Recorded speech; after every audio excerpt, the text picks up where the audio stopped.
Welcome to Podcast 83, a regular look at the news, stories, and trends related to Michigan's 83 counties from the Michigan Association of Counties. Welcome to Podcast everyone. Podcast put on by the Michigan Association of Counties. Today we are joined by Madeline, Fata, and Samantha Gibson from our MAC staff. Dina is tied up today, so we got the two younger superstars joining us. That'll fill in just fine with Dina being gone. Hope everyone had a great Mother's Day weekend, of course. The weather turned out to be pretty good all weekend, so I was glad to see that and hope everyone had a nice weekend.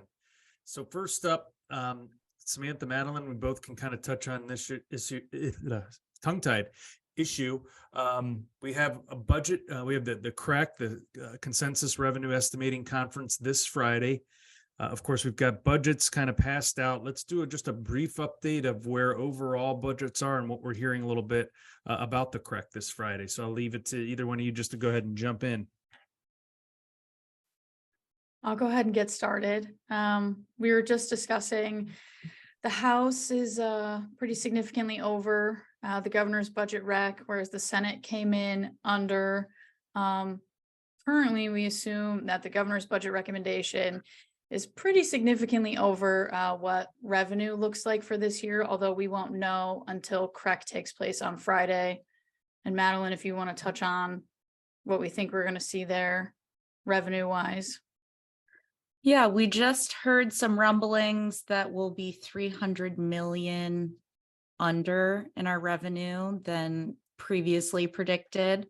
Like you said, though, Friday morning, May 19th is CREC, so we'll know for sure then.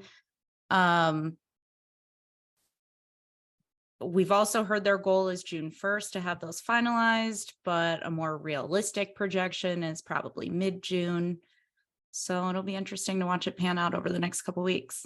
Yeah, so we've got you've got the House, which is really didn't hold back any dollars in anticipation of the revenue being light. But you had the Senate who decided to hold back some money there just in case revenue did come in light. So I think it's fair to say the Senate budget probably is a little closer to where we may end up. Of course, this is all, this is all depending on how the CREC comes in Friday. So if the CREC does come in light, we're looking at more of a Senate budget. And then general process wise, then it really, goes to, they have to get targets, right? Once they have the revenue, then the committees will get targets. Then they'll do joint committees from the House and Senate with the governor's office typically involved, and then they kind of hash out where they need to be. And I think Madeline brought up a good point there, that January or June 1st deadline that's really tough. If you think about Friday getting the revenue, you have 1 week, so 3 legislative days to get through some significant budgets. And then you have holiday weekend and then the Detroit Chamber Conference, which typically the legislators get out of town on the 31st for that. So that's not a lot of time to get a budget done. So I think that mid-June estimation is a little bit safer bet, which I think makes more sense. There's no reason to rush through this with so many new legislators in both chambers. So, I think, when you look at the Senate budget, we came out okay. Not as good as the governor's rec or the House, but still pretty good if you're looking at some of those revenue items. So, of course, we'll keep everyone updated as the budget moves through. So moving on, an issue that we kind of gave a brief update on last week, but had a little bit more movement later in the week. Madeline, you want to talk a little bit about the aggregate mining issue? Just a brief update on what kind of happened last week in committee. Yeah, so we've talked about it before on here, but just for some context, it's a 3-bill package that would eliminate local control over sand and gravel mining operations, and it would place the regulating authority into the hands of the Department of Environment, Great Lakes, and Energy. There was a 2-hour committee hearing last Tuesday. It was very interesting. It started with the aggregate industry and the construction industry, who are really the ones pushing this legislation through. They talked about the cost savings. Should this be in the hands of the state? Time savings, they discussed how going through the townships can sometimes be an inconvenient, time-consuming process.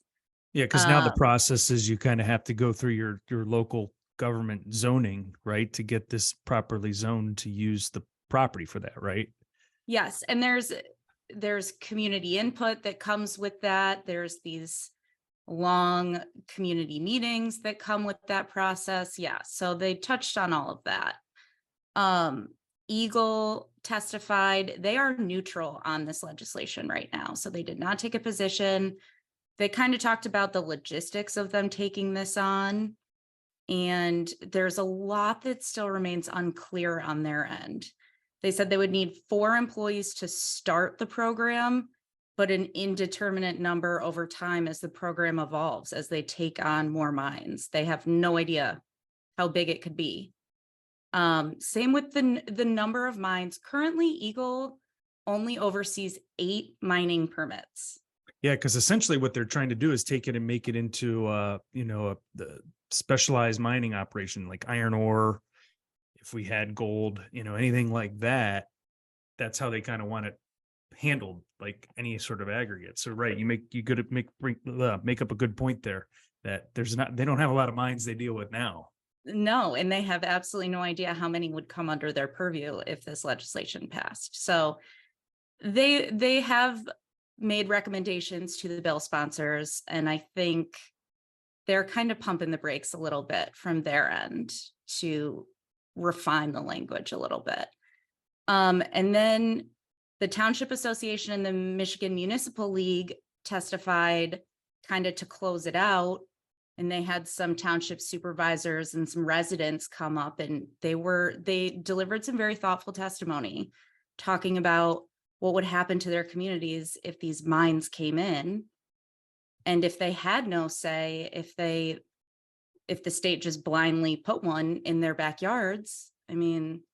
Yeah, I think I watched some of that testimony, and I think the Metamora folks who came in, obviously this is the premise of these bills. There's a big mining operation looking to be put into place there. That attorney brought up some interesting points, I think, that really, opened a lot of people's eyes. This is just purely speculation on my part, but he had some pretty interesting data there. And of course, when you hear people saying, hey, I built a house here, I don't want to hear, crunching at all hours or trucks going by, or how does it affect school buses and the dust? I mean, there's a lot of moving parts there. So, yeah, because they were supposed to bring it back up in committee this week, correct? And that's what we were expecting. We were expecting a week of testimony and then a vote. Well, initially we were expecting both in 1 week, but I think the committee hearing last week opened some eyes, and I think it created some good discussion, and I think it put some stuff on pause for now. And no vote tomorrow. So, I mean, we're going to continue to try and work it out with the bill sponsors and see if there's any alternatives, if we can put it on hold. There's a lot of possibilities, so we'll keep you posted. Well, great. Thanks for that update. And then Sam, some legislation we were expecting to be introduced has not been. You want to talk a little bit about the juvenile justice legislation? Yes, so we were anticipating either last Wednesday or Thursday, the juvenile justice reform package to be introduced. From what I know, it seems like the DHHS wanted to have additional conversations around that package. A lot of the bills in that package do impact the department, so it's to be expected. Our hope was that tomorrow morning we would have had a hearing if they had been introduced last week, but that was not the case. So no updated timeline as of right now as far as when we're going to see those bills. But again, I've probably said this 10 times now, the child care fund reimbursement piece is in both the House and Senate budget, as well as the governor's budget recommendation. So even without the statute going through, if that's in the budget, then counties are going to see that reimbursement to 75% this October. So the policy will follow regardless, but for now, it's in the budget. Yeah, and we've heard from a lot of counties on that 25% increase. I guess it's probably more like a 50% increase, but percentage point wise, it's 25%. How significant that is to a lot of counties, and it's been a huge issue for a long time. So hopefully we'll get those bills introduced here in the next week or so and get some movement on them. And then finally, we do have a couple bills, 4317 and 4318, which have been introduced. These are House bills. These have to do with the PPT reimbursement. So if you remember a few years ago, back when there was I think it was 2021, there was a big economic development deal that was the legislature agreed on. Part of that was increasing the exemption of small business PPT from 80,000 to 160,000. That impact was $75 million statewide. At the time, there was an agreement that locals would have been reimbursed for that $75 million loss. Crazy lame duck happens in 2022. Things get cut short. Bills don't get passed. So finally, we have those bills reimbursed. It should be good to go. Again, that's a $75 million back to the locals for that exemption. That was the agreement that the state would make up that reimbursement. So hopefully we'll be able to update some movement on those bills in the next few weeks here. So that's kind of an update there. Do you guys have anything else you wanted to update on? Kind of a quicker podcast today. I did want to mention that some legislation has been introduced creating a statewide septic code. Oh, right. Yep. Yes. The legislation as it's written would have those inspections happening on a 5-year regular cycle. So every 5 years, if you own a septic tank, you would need it inspected, and it would cost you to have the inspection done. And if there's a failure of any kind on your tank, you would also have to cover that cost. And there's a fund that they're creating, but you have to meet a very specific federal poverty threshold to qualify. I don't know how many people would qualify for it, but we're hoping that the bill sponsors are open to more of a 10-year cycle than a 5-year. We just think that's too frequent, but And I know this legislation has been introduced many times over the past few years, and I remember previous versions. Was there a point of sale inspection as well, or was that left out, or don't you know? So there are 11 counties right now who have point of sale ordinances on the books, and this legislation would eliminate that. It takes away a county's ability to do point of sale of any kind. And then who would be required to do the inspections? Is it the county or a private group, or is that open, or? It'll be the local public health departments will be in charge of it. Right. So that would obviously impact local public health significantly with workload, especially in, kind of more rural areas where I suspect there are more septic tanks and in more urban areas. So, yeah, interesting. And you said it hasn't been introduced yet, or it has been introduced, but we think there might be a work group of some kind. I don't think it's going to move anytime before that summer legislative break. Okay, good to know. Good to know.